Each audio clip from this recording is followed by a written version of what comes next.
Maka dari itu, kalau Anda ingin mendapatkan, menjemput hidayah Allah untuk meraih kebahagiaan, tadi bahagia pengen tambah, hidup pengen sukses, semua pengen didapatkan kenikmatannya, maka jalan pertamanya, yuk tambah sholat sunnah. Alhamdulillah. Karena itu, setiap ada kalimat sholat sunnah itu disunnahkan untuk kita selalu bersanding dengan keistimewaan yang menambahkan pada sholat fardu. Kalau nggak percaya, silakan. Sekarang perhatikan baik-baik. Ada sholat sunnah yang ditunaikan di malam hari bentuknya. Namanya apa? Tahajud. Sekarang buka ayat tahajud. Quran surah ke-17 ayat 79 sampai 81. Paling kiri di pertengahan di mushaf. Lihat kalimatnya.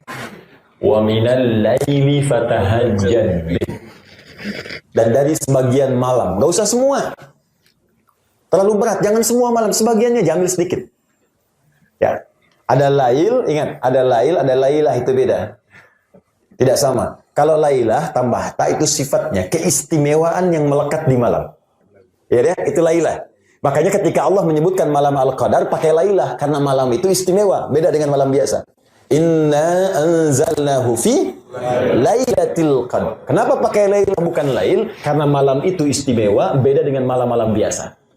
Tapi kalau kalimatnya hanya menggunakan lail, layali, lela, lili, lala, artinya malam. Ya, Ibu Leli, ibu malam-malam. Nah, lail, kata Quran, wa minal lail, minnya litab'id. Dari sebagian malam, nggak usah semua. Kamu pakai sebagian istirahat dulu. Istirahat dulu, malamnya bangun untuk sholat. Fatahajjad bih. Sedikit, teruskan dulu, baru saya kembalikan ke tahajud. Tunaikan tahajud. Tidur, bangun malam. Sekarang kenapa saya tahajud ya Allah? Nafilatul lak, itu cuma sunnah, tambahan. Tapi jangan dikira tambahan ini tidak ada istimewanya. Kata Allah, orang yang rajin tahajud, aku berikan 4 kemuliaan. Yang tidak diberikan pada yang tidak tahajud. Jadi kalau Anda pun khusyuk menunaikan 5 waktu itu, tapi nggak tahajud, Anda tidak dapat keutamaan ini. 1.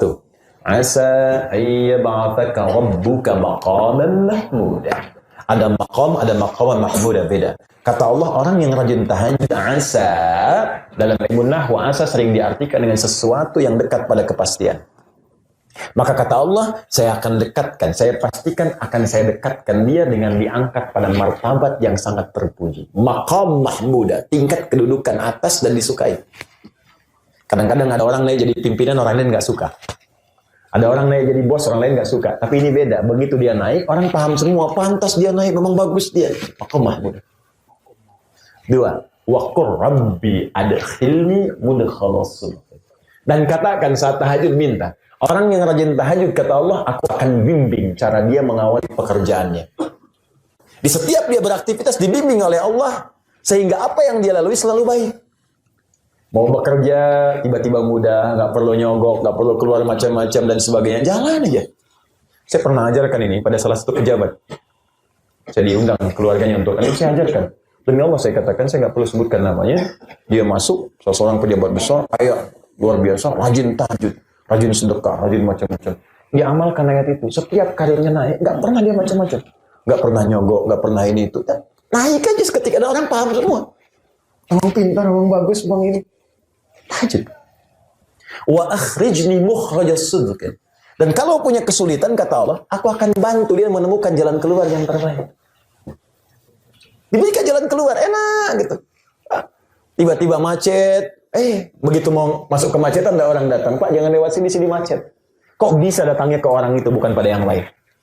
Terakhir, waj'alni min ladunka sultanan nasira. Dan aku tolong dia, dibimbing oleh Allah ketika ada yang akan mengusilinya dalam hidup. Langsung Allah jadi pelindungnya dalam kehidupan. Makanya Nabi yang sering tahajud ketika dibebaskan dari kepungan 100 pemuda pasukan khusus ketika akan hijrah, itu kan dikepung tuh. Ya, dikepung.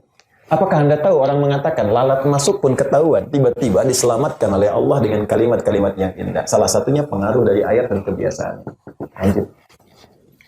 Makanya banyak orang mengejar tahajud. Silakan Anda cek.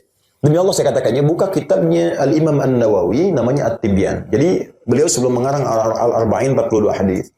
Riyadhus Shalihin 1896 hadis. Nanti ada Syarah Muslim 9 jilid. Sebelum itu kitab pertamanya At-Tibyan fi Adab Hamalatil Quran.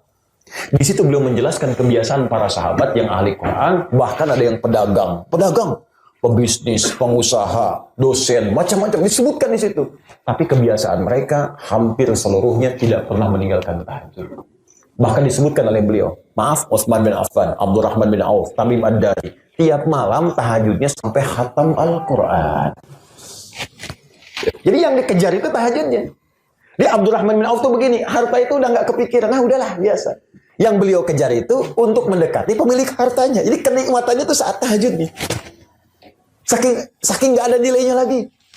Makanya sekarang kalau orang tuh sudah kebanyakan harta, sudah jenuh dengan harta, akhirnya apa? Nanam kangkung, nanam cabai, filantropis, jalan kemana?